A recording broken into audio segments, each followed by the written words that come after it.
Radio Vida 105.1 FM. Es un proyecto de modelo radiofónico comunitario para el desarrollo integral del ser humano, Asociación Civil.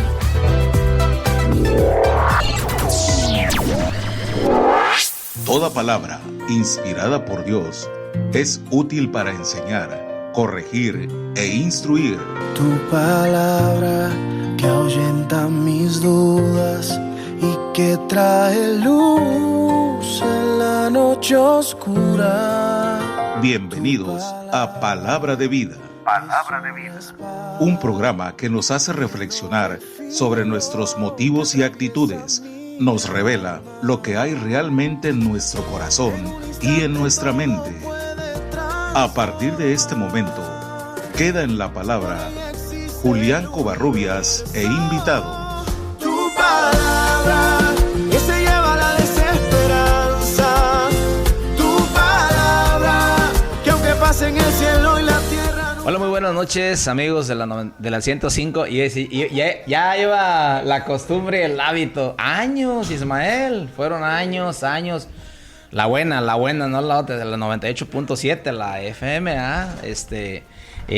pero y es una dicha, y siempre pues el haber experimentado. Yo me tocó ver la transición de los controles viejos a los controles nuevos, todo algo muy muy bonito. Y pero mire, aquí seguimos después de varios años, pero ahora con 105.1 FM. Ahora sí, con la camiseta local, con la camiseta bien puesta, y para que hasta que Cristo venga, para que seguir aquí llevando y tirando una semilla en el corazón de los Lázaro Carranenses. Que esta palabra esta noche usted escuche, hermosee más nuestra ciudad, embellezca más nuestro puerto internacional. Y como es habitual, mi hermano Miguel me estará acompañando. Buenas noches, redescuchas, a todo aquel que le gusta este programa, y al que no, quédese un ratito. Mi nombre es Miguel, y primeramente Dios, pues vamos a tocar un tema de interés público que concierne especialmente, desde mi punto de vista, a las generaciones más jóvenes, ya que ellos eventualmente en algún momento pues van a tener que decidir a dónde va a parar esta sociedad, ¿no? Pero quédese y para poder juntos explorar este buen tema.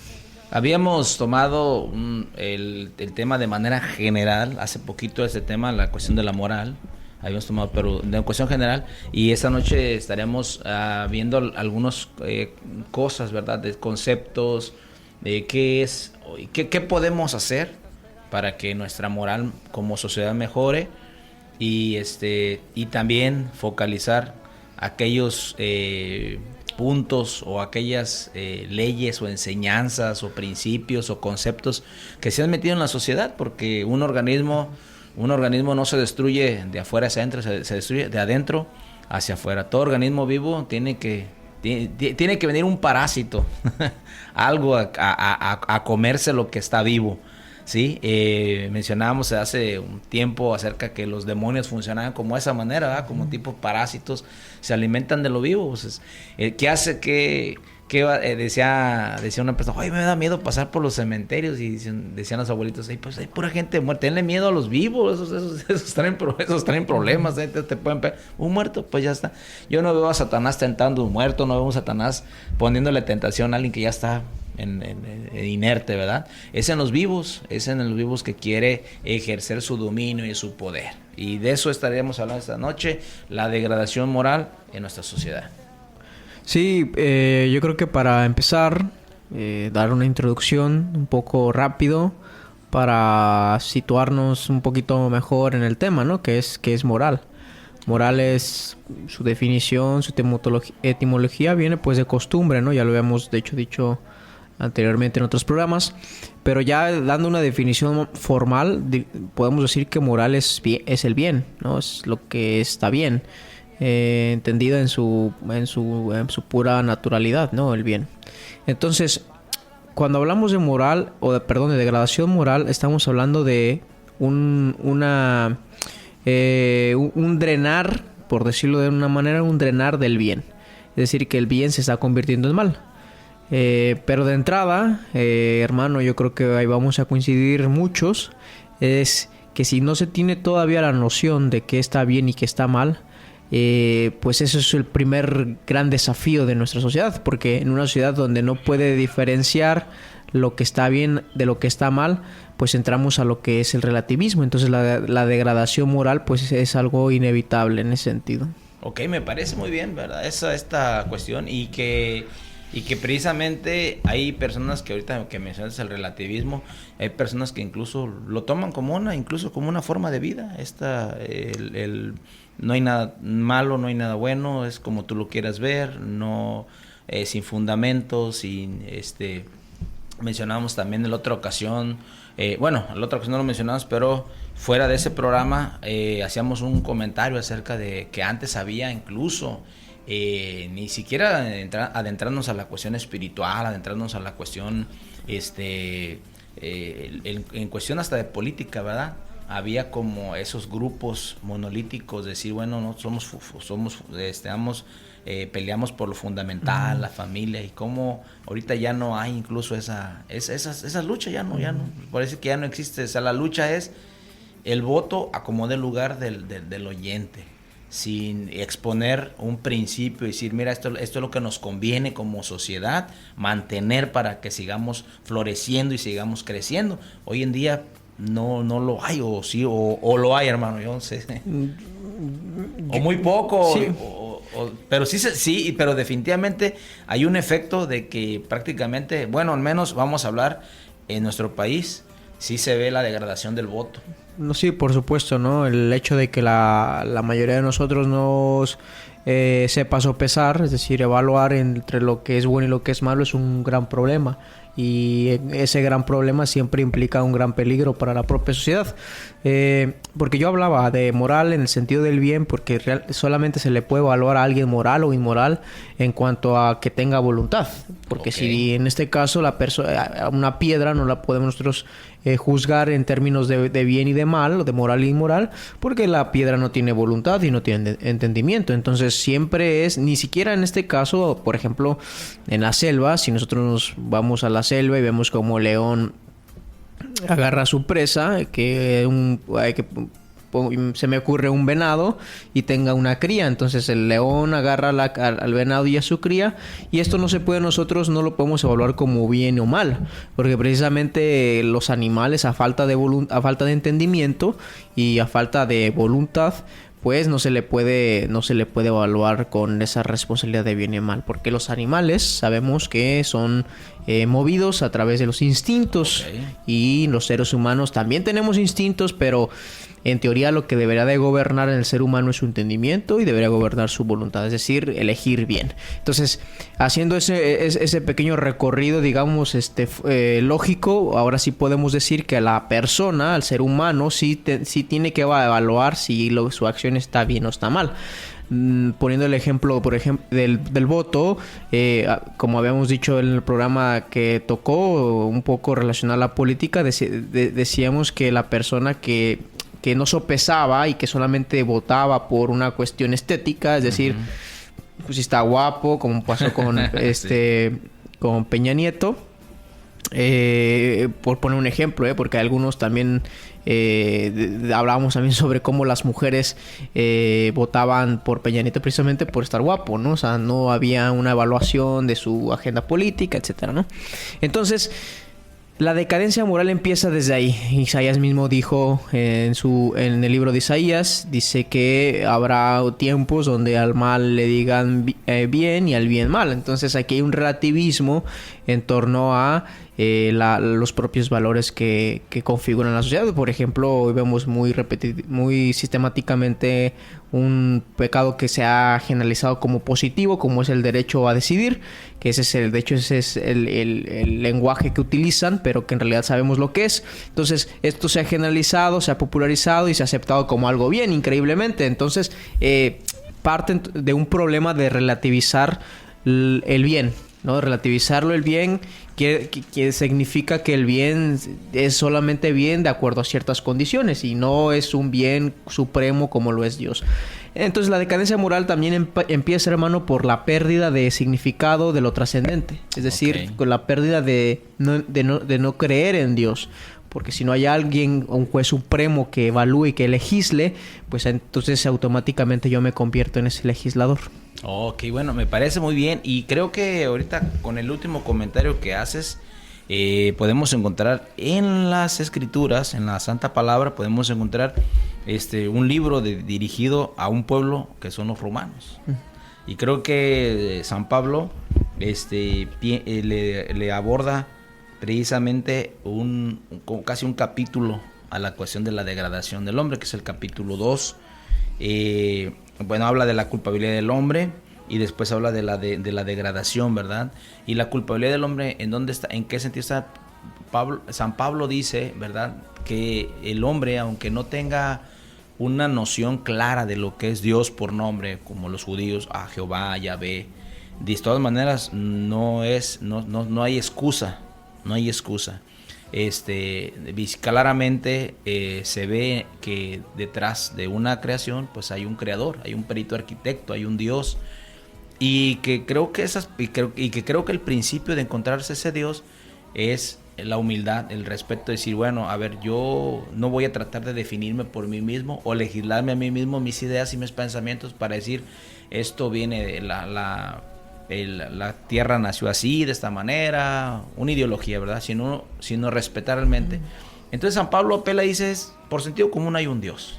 Y eres inexcusable porque su poder invisible de él se hace claramente visible en lo que está creado. Esto no salió de la casualidad. San Pablo, me imagino a San Pablo de la ansiedad, esto no es de la casualidad, esto no es coincidencia, esto alguien aquí lo puso y hay que respetarlo. Y puso esto, y puso leyes, y puso normas, y puso principios, y se deben de respetar.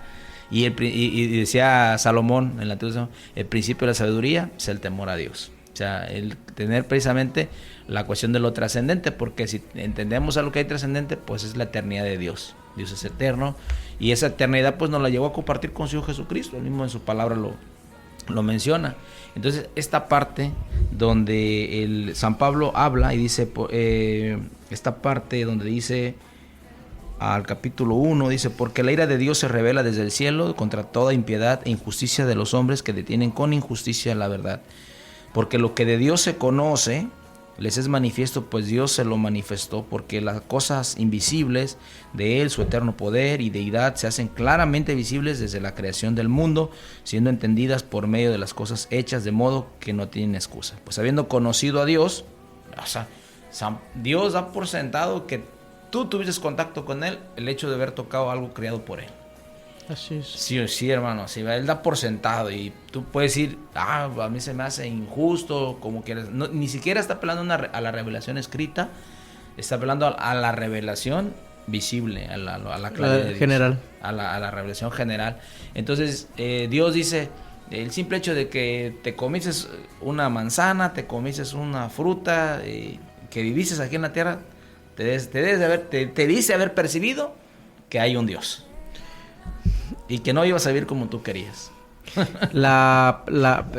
Hace ya tiempo leía sobre aquellas personas, teólogos, que profundizan un poco sobre la naturaleza de Dios y decían que Dios es pura acción.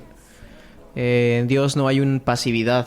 Dios es pura acción porque ama eternamente, porque se goza eternamente. O sea, Dios no recibe nada. Dios es pura acción, puro acto.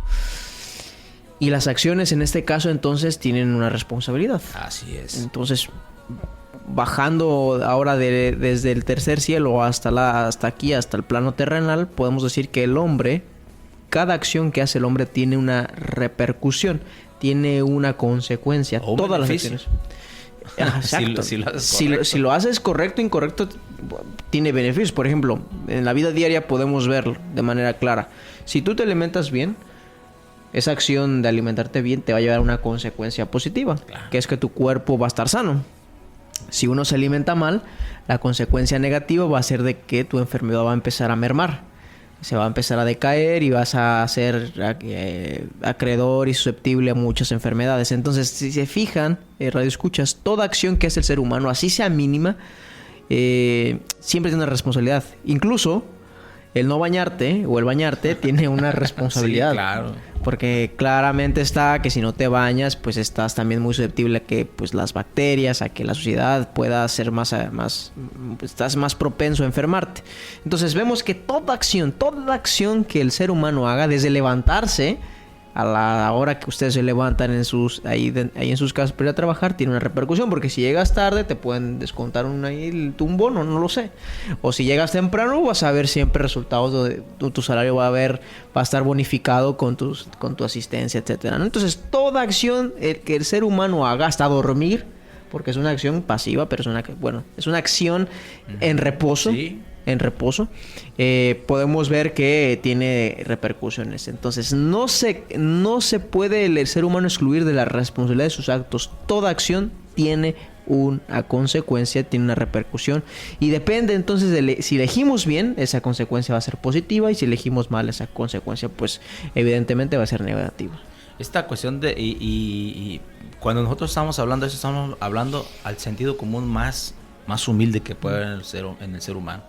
Simple y sencillamente hacer las cosas bien, hacer las cosas justas, el ser equitativo siempre nos va a traer pues vamos a ser una sociedad más equilibrada, con más responsabilidad, va a haber menos injusticia, y si se fijan en la cuestión, vamos a hablar de la familia. ¿Cuántos padres, por no hacerse responsable de una mujer embarazada? No es lo mismo un hijo que se cría sin un padre a un hijo que se cría con un padre. No es lo mismo. ¿Me explico? Y ahí la responsabilidad tendría que ser en el padre. En el Antiguo Testamento había leyes morales, había leyes incluso de tierras, etcétera. Pero fíjate, me parecía algo bien curioso. Decía, si alguna persona tenía un animal, un toro bravo, un animal bravo, ¿sí? Y se le avisaba a la persona y le dije, oye, ¿sabes que tu animal es un animal bravo? O sea, sacrifícalo. Y no lo sacrificaba. Y ese animal llegase a matar a otro judío, el responsable tenía que pagar como si lo hubiera matado él mismo, porque ya se le había dicho que ese animal era bravo. Entonces tenía que el dueño. O sea, el sentido de responsabilidad que había, que Dios ponía en el pueblo, era un sentido de responsabilidad muy, muy fuerte. ¿Por qué? Porque obviamente eso iba a afectar a la sociedad, en ese caso a los judíos. ¿Qué no decir de la lepra? Cuando la lepra era incurable, la ley decía que el hombre tenía que ir ante el sacerdote tenía que checar si la mancha era blanca, ya tenía el chequeo. Nadie más podía hacerlo, el sacerdote era el encargado para hacerlo. Y también tenían que ir a chequear su casa, y porque la lepra incluso se pegaba en las paredes. Entonces llegaba el momento que o destruían toda la construcción de la casa, si en caso que hubiera lepra pegada en las paredes. Y había algo un poco triste, ¿verdad? Había una separación en este caso, pero había una razón y un motivo.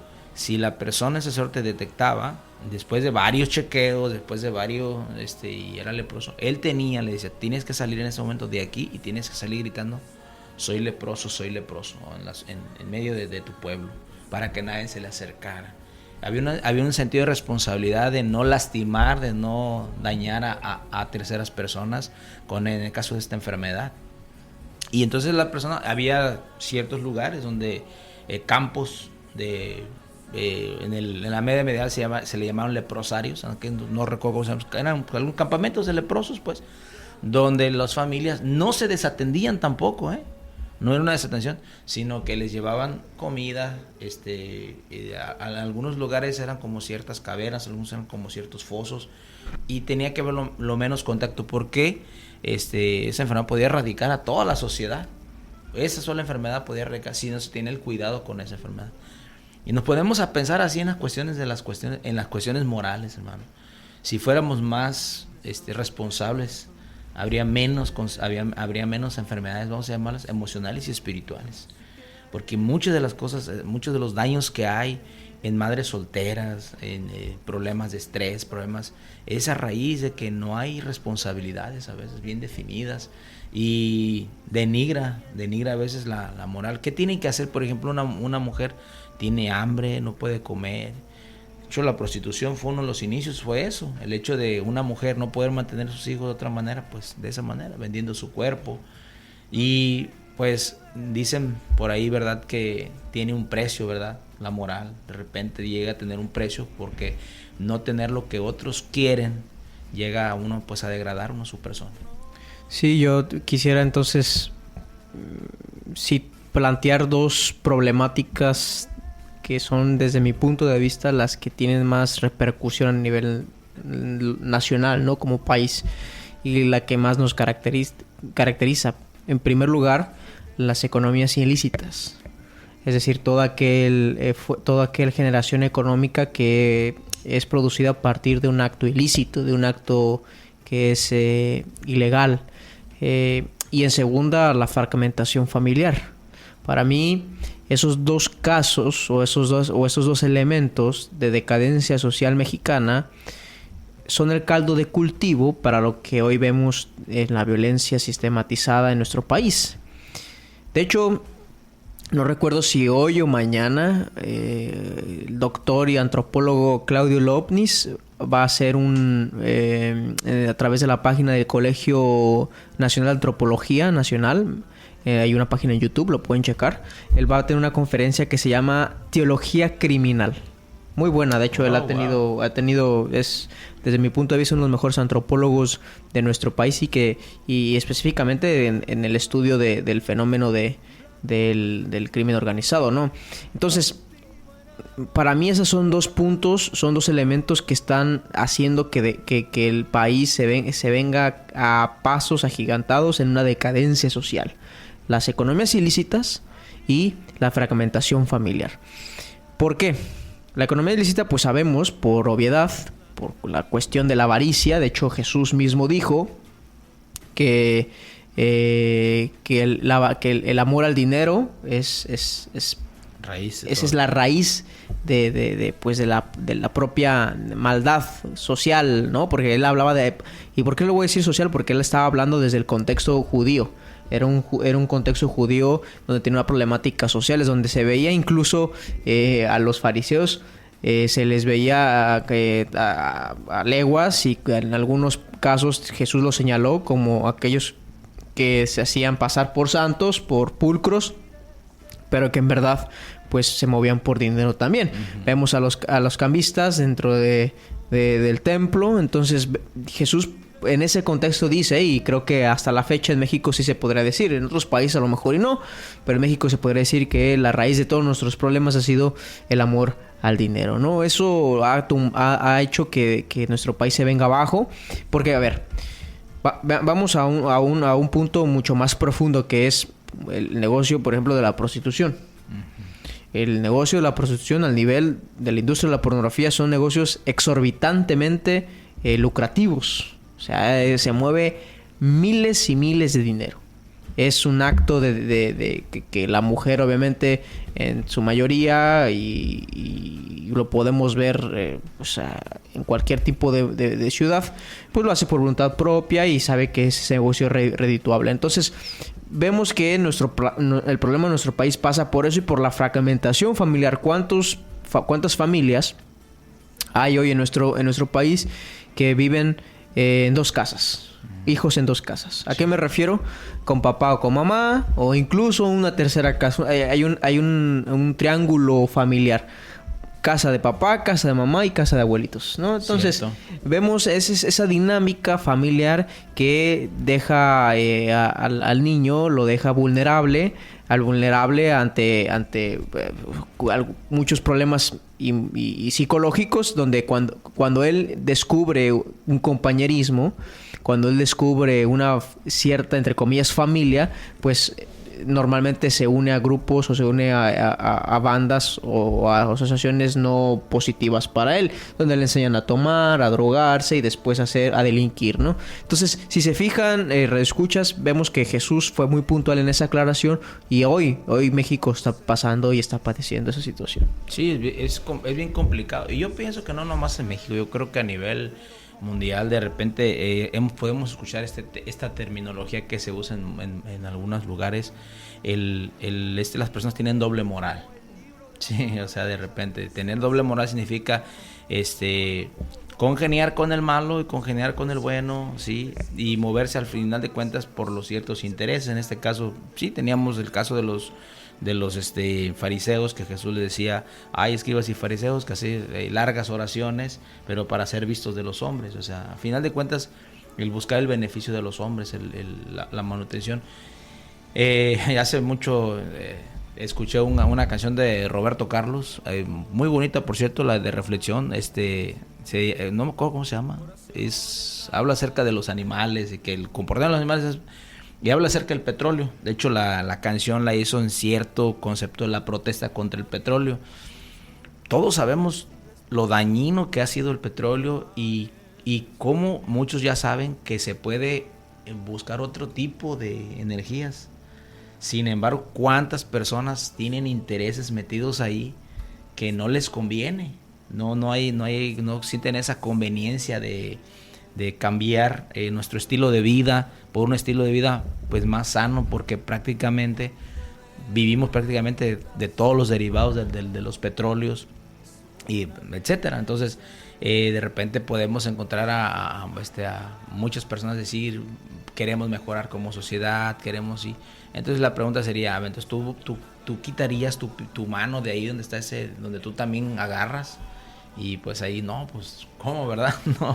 No, pues ahí vivo, ¿sí? Entonces el hacer grandes sacrificios, yo creo firmemente que los sacrificios más visibles tienen que ser, aquí sí lo quiero ver de esta manera, tienen que ser de los de arriba. Pienso que si queremos ver un cambio así bien radical, imagínate los Soros, los Rockefeller, haciendo esos cambios drásticos. Bueno, creo que ahí sí sería un mensaje bien claro de decir, queremos un cambio, queremos que... Cuando el tiempo de la pandemia, yo siempre he dicho, el ser humano tiene derecho a pensar. A mí se me hacía algo muy raro en el tiempo de la pandemia. Y se me hizo algo raro en la cuestión doble moral de las políticas mundiales. Uh-huh. Porque si realmente querían ellos dijeron que la solución era encerrarnos, el confinamiento. Okay. Entonces, ¿por qué no encerrar a todos, trabajadores, todos, excepto la cuestión médica, vamos a dejar, pero minería, todo eso? No, o sea, era algo raro no atacar las fuentes económicas, pero de ellos, pero de las personas que están más abajo, sí, tú sí cierra tu changarrito, tú no vendas chicharrones, tú no me explico, sí, actuar con una moral, se puede percibir algo claro, visible. Eso no es algo que yo al momento de ser una persona que yo puedo pensar por mí mismo, digo, no se me algo tan lógico el saber decir que tú dices que la solución es confinamiento, y si en un mes nos encerramos, bueno, vamos a parar toda la economía en un mes, Wall Street, todo cerremos. No había eso, esos movimientos no se hicieron, se hicieron movimientos abajo, en la gente de abajo. Rápidamente también quiero agregar eso, el expresidente argentino Alberto Fernández, en el tiempo más fuerte de la pandemia, había hecho un confinamiento casi total, pero una de las noches tuvo una gran fiesta con su familia y se les tomó fotos y se le exhibió. Entonces ahí se hablaba un poco de la hipocresía, ¿no? De la hipocresía pues claro, o sea, es la doble moral, pues como tú sí dices que estás preocupado por mí, pero tú mismo infringes pues esa ley que... Pero como vos también, a sabiendas del propósito de esta radio, también quiero atender el punto de muchos de los empresarios. Porque ciertamente cuando hablamos de economías ilícitas, puede haber una economía lícita, pero que sea una economía lícita y moral. Porque al final la legislación de los estados no se basa en la Biblia, se basa en sus propias, que sí están inspiradas muchos de sus leyes. Es que es a lo que voy, hermano. Realmente, ¿qué cosa no viene de la palabra de Dios? Si nos ponemos a focalizar algo bien, bien claro, y precisamente el alejarnos completamente de la palabra es lo que nos ha traído una degradación más trágica. Te iba a interrumpir con un punto, no se me va a olvidar. Continúa. Y quería poner esto sobre la mesa porque cuántas veces hemos visto los empresarios voy a contar una anécdota muy rápida. Yo en mi trabajo recuerdo que una vez llegó el director de la empresa y empezó a preguntarnos a ciertas cuestiones particulares del trabajo. Luego, como era fin de año, pues nos empezó a felicitar. Y después hizo una consulta. Después preguntó si a alguien le hacía falta, sabiendo que aquí era una segunda familia. Ojo, como el lenguaje también es modificado para usos propios de la empresa, ¿no? Que si a alguien le hacía falta algún tipo de silla más reconfortable porque pasaba mucho tiempo ahí, a las mujeres, porque ya se le había dado a una mujer y le dijo, ¿te acuerdas? Ah, sí. Y yo me puse a pensar, a maquinar sobre lo que estaba diciendo, y yo me preguntaba, ¿y por qué no él dice, a ver, vamos a hacer algo para que las mamás pasen más tiempo con sus hijos y no estén tanto tiempo en la oficina? Ok, mira, para allá iba, pero síguele. Entonces, yo tengo un canal de YouTube y empecé a exponer también esta situación porque a mí también de alguna manera me provoca cierta picazón el hecho de que haya empresarios que digan, fomento la economía y le doy empleos a la gente, etcétera, pero no les puedes dar el tiempo suficiente para pasar con sus familias. El hecho de que estas mujeres, principalmente mujeres, porque son, como hablábamos en el no me acuerdo en qué programa fue que hablábamos sobre que la crianza pasa más tiempo siempre la mujer con el niño que el varón. No quiere decir que el varón no pasaba, de hecho eso se aclaró, sino que es mucho más eficaz psicológicamente que el niño pase y conviva con su mamá. Entonces, si la mamá se levanta a las 8 de la mañana, a las 7 de la mañana, se va a las 8 de la mañana a trabajar y regresa hasta las 7, pues qué energía queda ahí, ¿no? Y entonces ahí van las preguntas de los mismos empresarios. Es que aquí no puedo yo invertir porque las condiciones sociales y de delincuencia están muy feas. Pero oye, si tú le estás dando horas excesivas de trabajo a tus empleados para atender precisamente a sus hijos y que no sean potencial delincuentes, entonces ¿dónde está la coherencia? ¿Dónde está ahora sí que la subsidiariedad de parte de los empresarios? No todo es el hecho de la utilidad. Y que acabo con esto. Me gustó una vez que le hicieron una entrevista al presidente de Copramex, que es una sociedad entre empresarios, y este entrevistador le decía, oye, ¿por qué cuando hay crisis económicas, por ejemplo, le decía la ocasión de la pandemia, ¿no? Ustedes lo que hacen es esto, y con esto quiero para darle la palabra al hermano. Adelante, hermano. Dale. Sabemos que cuando hay crisis, ¿qué pasa? Hay recortes de gastos de producción. ¿Cuáles son los gastos de producción?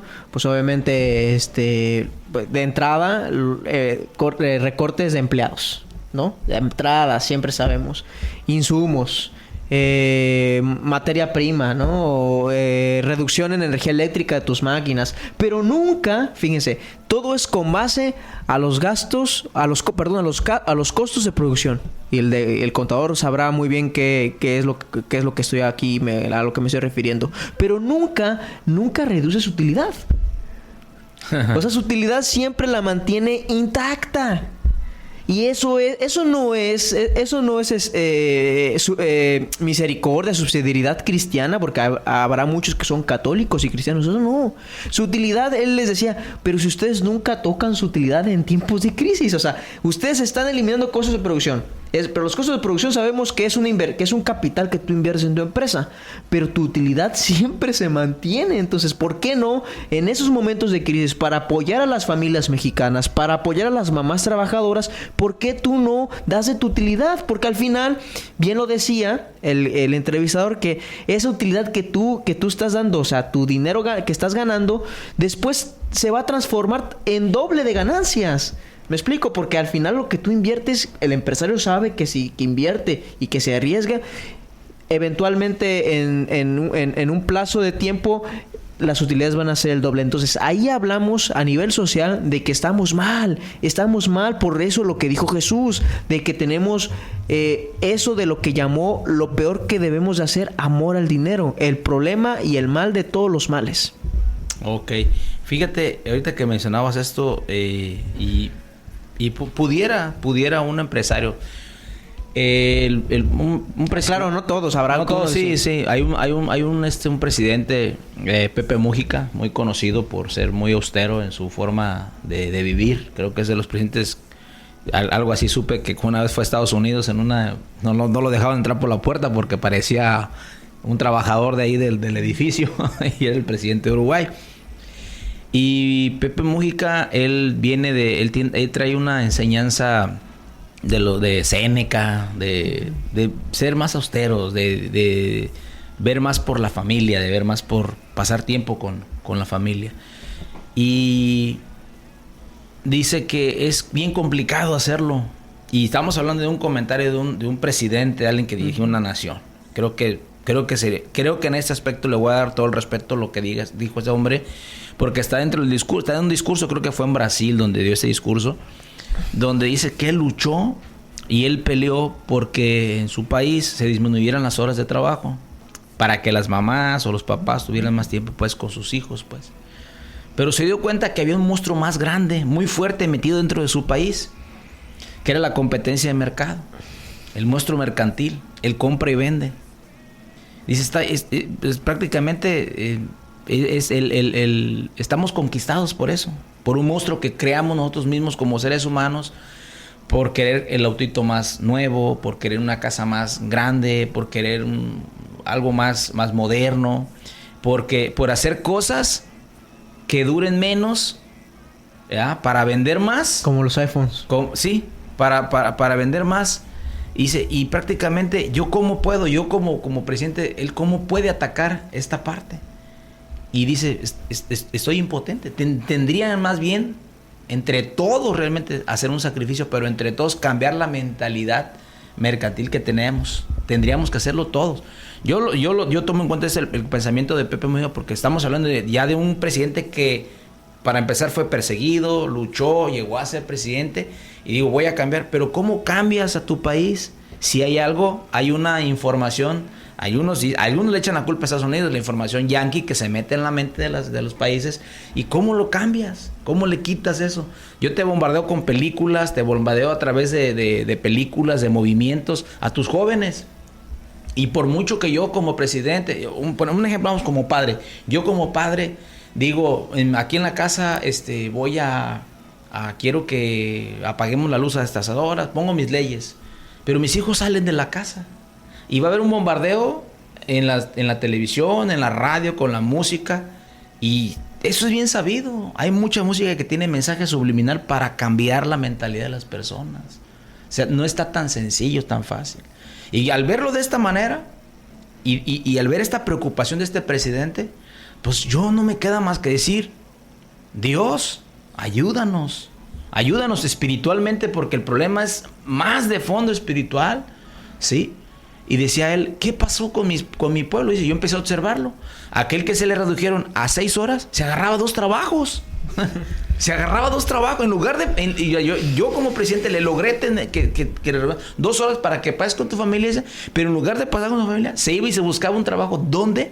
Para seguir pagando las deudas que se echaba con las empresas de créditos.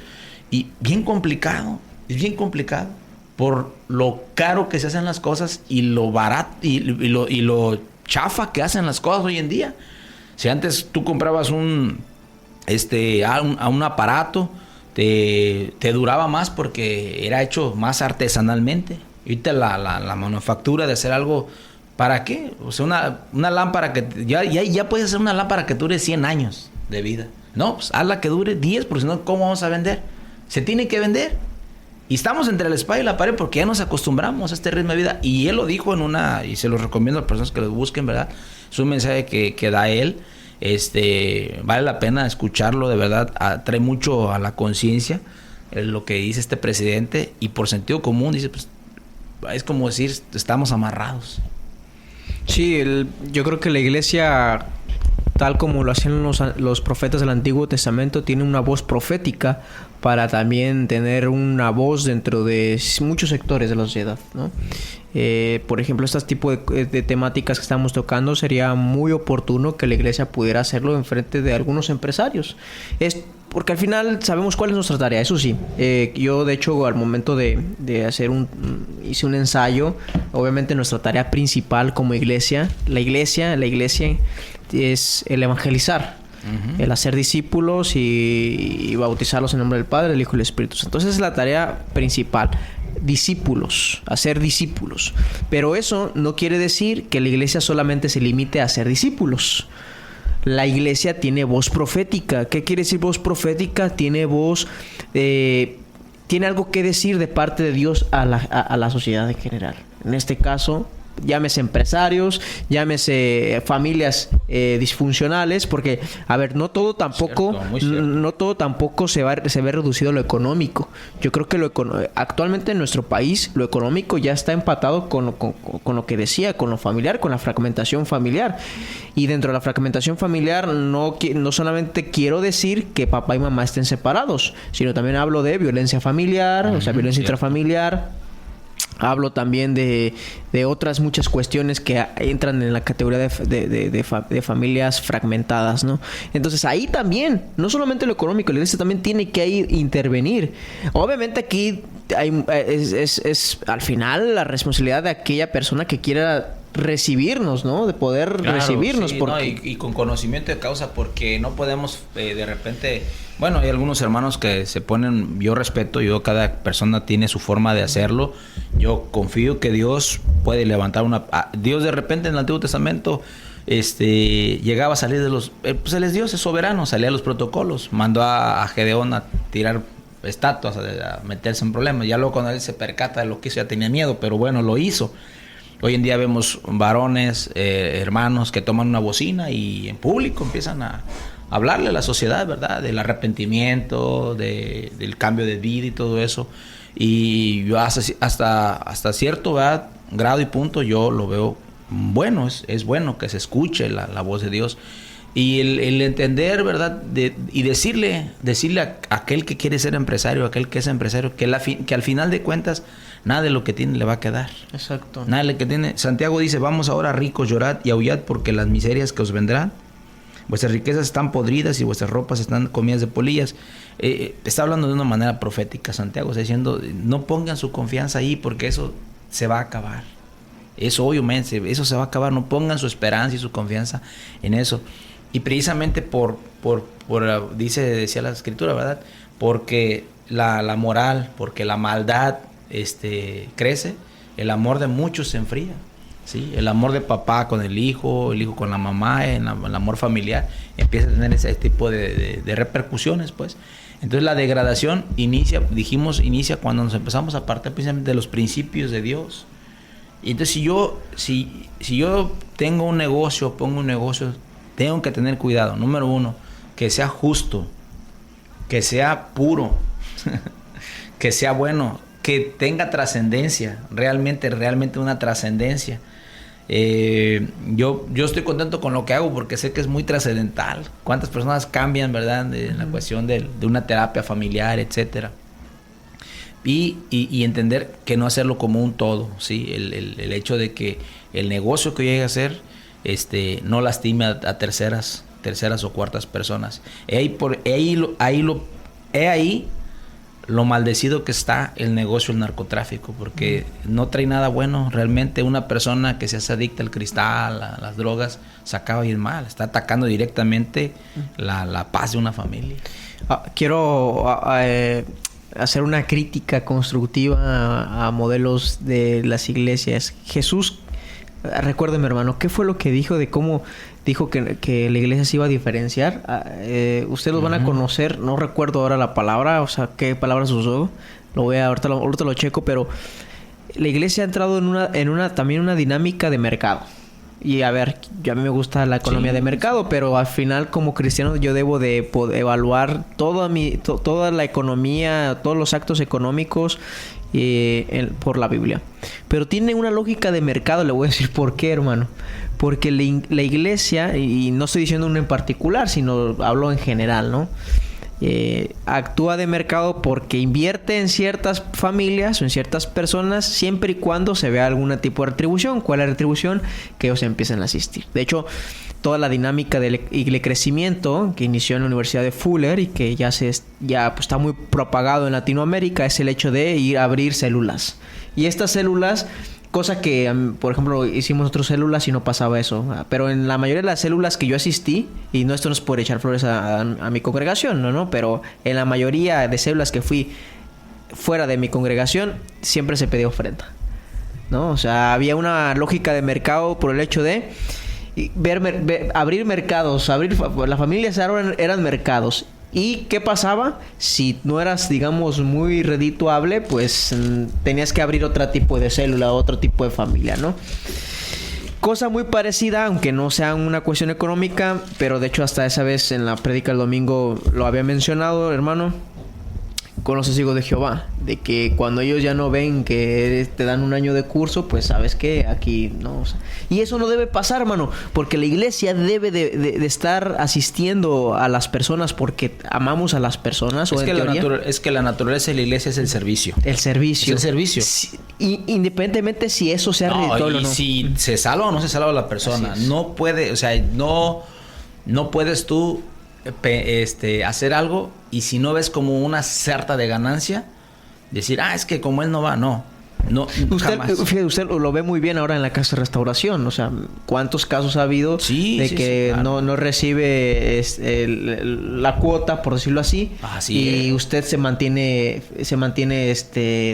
fiel al servicio. Al principio, es que así debe de ser, porque la iglesia, la iglesia cuando es dirigida por el Espíritu Santo tiene que tener esa distinción. No brillar por el oro, por la plata, por las cuestiones materiales, sino brillar precisamente por el amor. Así y es. El amor te lleva a eso, al servicio. Tienes que hacerlo por servirlo, ¿verdad? El texto que mencionabas probablemente sea esto. Dice, hubo también entre ellos una disputa sobre quién de ellos sería el mayor. Pero él les dijo, los reyes de las naciones se enseñorean de ellas y los que sobre ellas tienen autoridad son llamados bienhechores. Y fíjate, ¿y cómo son llamados? Dice, más no es así vosotros, que quieres ser mayor entre vosotros como el más joven. Dice, más no así vosotros, sino sea el mayor entre vosotros como el más joven, y el que dirige como el que sirve. Porque ¿cuál es el mayor? ¿El que se sienta a la mesa o el que sirve?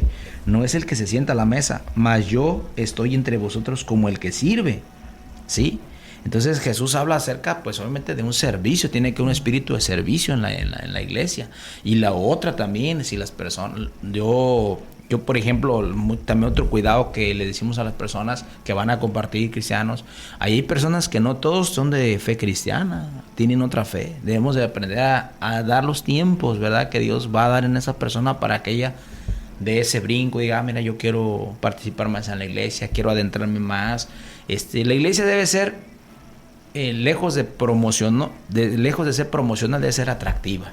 O sea, hay que vivir y la gente va a querer vivir como tú vives. Si es real lo que tú vives, dígame qué persona quiere decir, oye, yo quiero hacerle como tú le haces o quiero vivir lo que tú. O sea, te veo paz, te veo tranquilidad, te veo calma, veo cómo tratas los problemas. Se debe de antojar esa vida de la persona. Yo creo que lo atractivo de Jesús no era lo que decía, sino cómo vivía. Cómo vivía, o sea, andaba en la calle prácticamente y siempre estaba contento, no estaba preocupado por qué iba a comer, no estaba preocupado sabía que tenía un Dios sustentador, que no ocupaba preocuparse por eso. No vemos a Jesús sabiendo que le robaban las ofrendas, nunca entró en disputas con Judas. Oye, ¿y cuántas disputas hay en las iglesias por dinero? Sí, ¿por qué? Porque ahí está el interés. ¿Sí? Y cuando las personas realmente tienen espíritu, pues son capaces de perdonar eso. Jesús le dijo a Judas, todavía cuando lo van a rezar, ¿a qué vienes? Amigo. De hecho, nunca le quitó la amistad. Nunca le retiró la amistad. Judas lo traicionó, pero él le dice todavía, amigo, ¿a qué vienes? ¿Sí? Pues él ya lo iba a hacer. Entonces la distinción debe ser el servicio. Yo creo que una de las cosas que ha desmoralizado precisamente a la iglesia ha sido el interés. Es lo que ha degradado muchas veces la moral de las iglesias. Puntualmente el dinero. Puntualmente. Yo sé que hay falsas doctrinas, yo lo sé, pero puntualmente el dinero. Si te pones a investigar, ahorita que me salen los testigos de Jehová, investíguenlo, eso no es algo que se puede ver. Es un negocio completamente redondo el de los testigos de Jehová ya. Porque anteriormente, antes te decían, si quieres darme 15, ahí todavía estaban bien más o menos, porque si quieres darme unos 15, lo que me quieras dar por la revista. Pero hoy en día ya están vendidas, las que vienen ya están vendidas, los miembros tienen que pagarlas, las repartan o no. Y eso se me hace un método de esclavitud religioso. Y yo voy a esto, hermanos. La decadencia moral es muy grande y la iglesia debe ser luz y sal. Y voy a esta conclusión. Si la iglesia actúa de una manera desinteresada en la sociedad, en esos problemas que para mí, desde mi punto de vista, son los más de magnitud más fuerte, que es las economías ilícitas y la fragmentación familiar, cuando la iglesia refleje ese servicio desinteresado, va a ser más fácil que se apeguen o que crean en Jesús de manera desinteresada. Porque eso es lo que la iglesia debe de buscar. Vas a estar reflejando a Jesús. Exacto. Pues estar reflejando a Jesús ahí. Porque ahí ahora sí va, y esto también, de hecho, me llega a colación porque se predicó el domingo. No voy a ir a Jesús incluso para que me solucione mis problemas matrimoniales. O sea, sí quiero, pero no debe de ser... no debe de ser para un cristiano ya formado ir a Cristo por algo más. Porque Cristo es el fin. Así es. No es un instrumento, o sea, no es mi instrumento para tener éxito en la vida. Es un amuleto, nada. No es un amuleto, o sea, Cristo es el fin de todo lo demás. O sea, Cristo, yo voy a Jesús por Cristo. Y cuando la iglesia entonces refleje ese servicio desinteresado, va a reflejar a Jesús. Y a la persona que la iglesia vaya a evangelizar, le va a ser mucho más fácil presentar a un Jesús que ya no necesita de nada más, solamente de Jesús. Sí. Yo quiero culminar con esto. Hay que pensar en uno. Hay que pensar en uno. Yo pertenezco a una iglesia. Yo pertenezco a una congregación. Pero también doy un servicio. Lo que yo haga, tengo que hacerlo, no esperando resultados personales. Uh-huh. Solo tengo que hacerlo. Tengo que hacerlo. Porque es mi naturaleza hacerlo. ¿Sí? Como el árbol, hermano. El árbol, Dios le dijo al árbol de manzano, tú vas a dar manzanas. Nunca vas a ver los árboles de manzano poniéndose en huelga ante el mundo.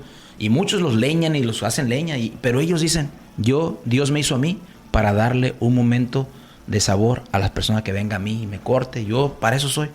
No te va a negar la manzana. Va a seguir por lo que lo estableció. Porque para eso voy. Una sandía X. Igualmente, si realmente Dios está en ti, solamente tienes que servir. ¿Cuál es tu don? Lo pongo en servicio. Yo no voy a estar esperando tengo que evaluarme mi vida personal, pero no voy a evaluar mi vida personal al grado de los resultados. Hay iglesias, mira, hermano, esto que te voy a decir, yo lo sé. Ese pensamiento de mega iglesias es un pensamiento. Y hay quienes a la fecha viven obsesionados con hacer eso. No todas las iglesias tienen que ser grandes. No todas. Dios no le planifica ese fin a todas las iglesias. Hay iglesias que van a ser medianas. Hay iglesias. Dime si hablamos de eso, una iglesia, pues en Coayutla, en la Rinconadita, en lugares. No puede haber eso, pero tiene que haber evangelio. Tiene que haber evangelio, ¿sí? Y es algo bonito todavía hay que encontrar personas, misioneros que están dispuestos a ir sin esperar la cuestión de lo económico, sino realmente por el amor a las almas, el amor a las personas, el llevar a Cristo a una comunidad donde está siendo a lo mejor azotada por el alcoholismo, por las drogas. Uh-huh. Pero tiene que pensar en uno, Hay que hacer las cosas. A ver, la fe es esta. Vamos a hablar aquí de Radio Vida. Yo tengo fe, yo vengo aquí porque sé que Dios va a hacer algo grande. Así mi corazón dice, Señor, tenemos que levantarnos. Oye, uno se pone a ver en la historia. Dios siempre que ha hecho cosas importantes las pone arriba, no abajo. Y dice, Señor, no la pongas debajo de un almud, ponlo arriba, que se vea el mensaje. ¿Sí? Y la primera impresión que hubo, también la historia un mensaje nos da Dios ahí, que fue la Biblia, fue la palabra de Dios. Entonces, yo considero que hay que hacer las cosas de esa manera. Y esperar, hacerlo de manera pulcra, hacerlo de manera pura, hacerlo de manera con amor, hacer las cosas de esa manera y esperar. Sí, bien mencionaste acerca del matrimonio. No ocupas decirle a Jesús que te arregle tu matrimonio. Mira, empieza a tratar bien a tu esposa, llévala a comer y espérala que te perdone si le ofendiste. Es algo que tú hiciste, no es algo que hizo Dios. ¿Sí? Oye, Señor, te pido que me quites la drogadicción. No, mijo, así no funciona. Tú te drogaste, tú debes de luchar con la abstinencia. Dios te va a ayudar, Dios nos va a, y Dios siempre nos está ayudando, de hecho, lo hace. Pero es algo que tú hiciste. Hablaste de la responsabilidad hace un momentito. Es que realmente Dios nos da un sentido de responsabilidad. Y cuando vemos aquí a Pablo, cuando habla a los romanos, le dice, ustedes bien que lo vieron a Dios, pero no se responsabilizan, siguieron haciendo lo malo, pero porque ustedes quisieron. ¿Sí? Entonces, yo considero que si quiero que mi familia o mi hijo mejore, tengo que observar más a mi hijo, platicar más con él, llevarlo al parque a patear la pelota, llevarlo a un restaurante, hijo, quiero comer contigo, tratar ciertos temas, hacer la función. Nada más. Yo no lo voy a cambiar. Si mi hijo se llegara a descarriar en el camino, ya es otra cosa. Porque mi hijo también tiene un albedrío diferente. Pero mi función como padre, yo creo que lo que martiriza a muchos padres, lo que martiriza la moral de muchos padres y lo desmoraliza a muchas mamás, el no haber hecho las cosas a tiempo. El que traen la culpa de lo que destruyeron, la culpa de lo que destrozaron. ¿Sí? Bueno, ya estamos llegando al final, ya llegamos al final, sí. Hermano Miguel, pues me despido con que el Espíritu Santo nos llevó de la decadencia moral a la responsabilidad de la iglesia y hoy en esta radio se abren nuevos espacios, así que yo te invito a que te sumes. Mi nombre es Miguel y fue un gusto, escuchas. Mi nombre es Julián Corrales Martínez y pues es apasionante hablar de estos temas. Espero que haya sido refrescante para tu vida. Toma tu responsabilidad moral en tu familia, toma tu responsabilidad como obrero, llegar temprano, hacer las cosas bien. Toma tu responsabilidad moral como sociedad, no tirar la basura en la calle, llévala a un bote. Empieza con cosas pequeñas y yo sé que Dios hará pues una ciudad mucho más hermosa, mucho más bonita, este puerto. Que Dios les bendiga. Si Dios quiere, nos escuchamos el próximo lunes aquí mismo por Radio Vida 105.1 FM. Bendiciones.